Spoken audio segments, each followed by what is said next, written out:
Hi everyone, this is CA Hardik Thakkar, and in this video we are going to understand a very important allowance and what is the taxability and exemption of that allowance, okay? And the name of that allowance is HRA, which stands for House Rent Allowance, okay? So this is something that has generated a lot of interest among the taxpayers, and a lot of people want to understand what is the taxability and the exemption provision of this allowance, okay? So let us understand that. First, I will explain you the provision and then I will back that up with a numerical example so that you are able to clearly understand the taxability of HRA. Okay? HRA, as I told you, stands for House Rent Allowance. Okay? If an employee is getting house rent allowance as a part of his or her salary structure, and if that person happens to stay on rent, that means if a person, assessee, is staying in a property which is not his, he is staying in a rented premises, plus he is getting HRA component as his salary, and he is also following old regime of taxation. If you are complying with these three conditions, you are eligible for certain portion of deduction of HRA. Okay, so when you receive an HRA, entire amount is not taxable. There will be some deduction or exemption that is given by income tax. But to avail that deduction, as I told you, three conditions are required. HRA should be a part of salary component. Second, assessee should be staying on a rented premises. And point number 3, that assessee should have selected an optional scheme, that is old regime of taxation. If you choose to go under new regime of taxation, HRA exemption is not available. Let's say you satisfy all the three conditions. So how much will be the HRA amount exempted from income tax and how much amount will be taxable? To calculate that, income tax has given three formulas. Okay, the first one is HRA actually received. Let HRA actually received, I'll explain that with an example. Second is either 50% of your salary or 40% of your salary, depending on which city you live in. Okay, if you live in a metropolitan city like Mumbai, Delhi, Chennai, Kolkata, 50% of your salary can be equivalent to HRA. And if you stay in a non-metropolitan city, then it can be 40% of your salary amount. Okay, salary for this structure means basic salary plus your dearness allowances. Formula number 3 is rent paid minus 10% of your salary. Even here, salary means basic salary plus dearness allowance. So when you calculate all these three amounts, and the lowest of these three amounts will be the amount of exemption of HRA. Okay, so you take HRA actually received.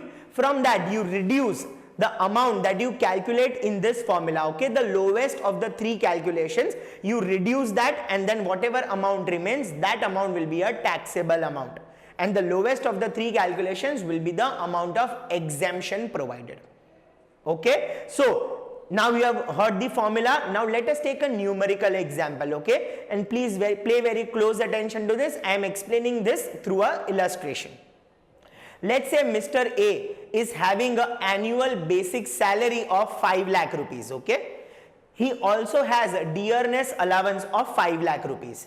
That makes total of basic salary plus DA 10 lakh rupees, okay? On top of that, he is also getting one allowance HRA at the rate of 25,000 rupees per month. So 25,000 rupees multiplied by 12 is 3 lakh rupees of HRA annually. Okay, so this is the salary structure. He stays in a non-metropolitan city. Let's say he stays in Kolhapur or some area or some city which is not a metropolitan city.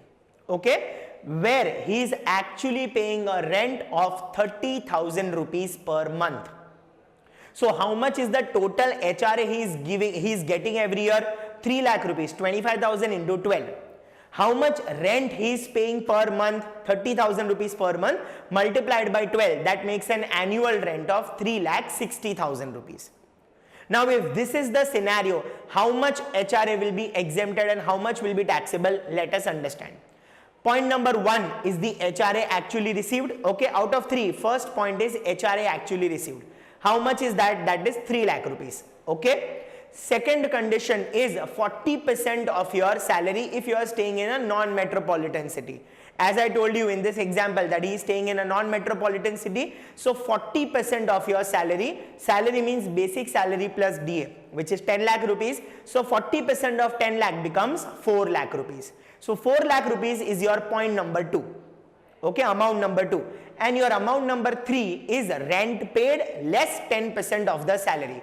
How much is your rent paid? Your rent paid is 30,000 per month, meaning 3,60,000 per annum, less 10% of the salary. How much is your salary basic plus DA? 10 lakh rupees. So 10% of 10 lakh is 1 lakh rupees. So 3,60,000 minus 1 lakh, you get 2,60,000 rupees. So what was your amount number 1? 3 lakhs. Amount number 2, 4 lakhs, and amount number 3 is 2,60,000 rupees. Now, how much amount of HRA will be exempted? HRA exempted will be least of the 3 amount, which in our example is 2,60,000 rupees.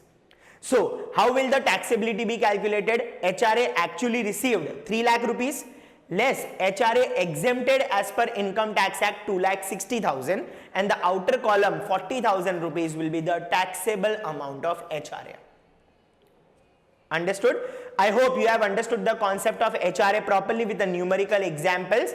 Okay, there is a way in which people can save taxes using this HRA tool, where an SSC, even though he is staying with a spouse or parents, that person can show that he or she is paying rent to their spouses or parents, and they can save taxes by claiming the benefit of house rent allowances. However, do not forget the 3 conditions, that is HRA should be actually received as a salary component, person assessee should be staying on rent, and third, the person should be following optional, that is old regime of taxation.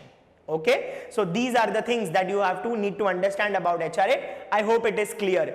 Okay, further I will see you in the next video. Thank you so much.